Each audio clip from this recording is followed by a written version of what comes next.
সকালটা আমাদের মাদের যেভাবে শুরু হয়, এই যে ছোট জনকে ওঠো ওঠো বলছি, বলে কোলে করে এনে তাকে ব্রাশ করিয়ে দিতে হবে।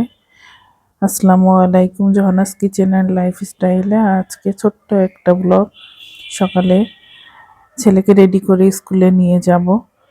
এই যে বারবার তাড়া দিয়ে ঘুম ভাঙতে চায় না, উঠতে চায় না, যেহেতু এখনো একটু ঠান্ডা আছে।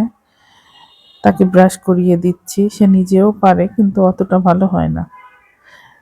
ব্রাশ করিয়ে মুখ ধুয়ে তাকে এই যে রেডি করার জন্য মুখটুক মুছে ক্রিম লাগিয়ে দেব, রেডি করে দেব ড্রেস পরিয়ে।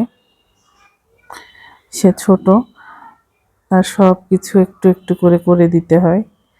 মাঝে মাঝে একটু বিরক্তও হয়, কারণ বেশ অনেকটা সময় লাগে তাকে রেডি করতে আমার। সেও অধৈর্য হয়ে যায়। আর বড়জন যেহেতু একটু বড়, সে মোটামুটি অনেক কিছুই পারে, তারপরও তারও চুল বেঁধে দিতে হয়, রেডি করে দিতে হয়। সে এখানে রেডি হচ্ছিল আর আমাকে বারবার বলছিল, মা তাড়াতাড়ি করো। প্রথমে সে উঠতে চায় না, তারপরে যখন তাকে রেডি করতে যাই তখন তখন দেরি সহ্য হয় না। বারবার বলতে থাকে, আমার দেরি হয়ে যাচ্ছে, তাড়াতাড়ি চলো। আমি যে রেডি হব সেটা সে বোঝে না।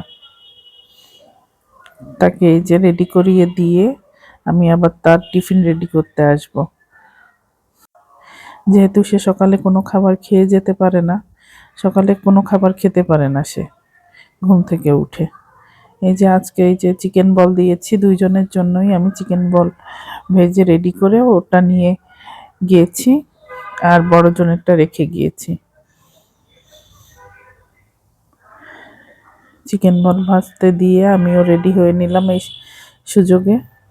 আর এই যে এসে একটু ঠান্ডা হয়েছে, তার ব্যাগটা গুছিয়ে দিচ্ছি।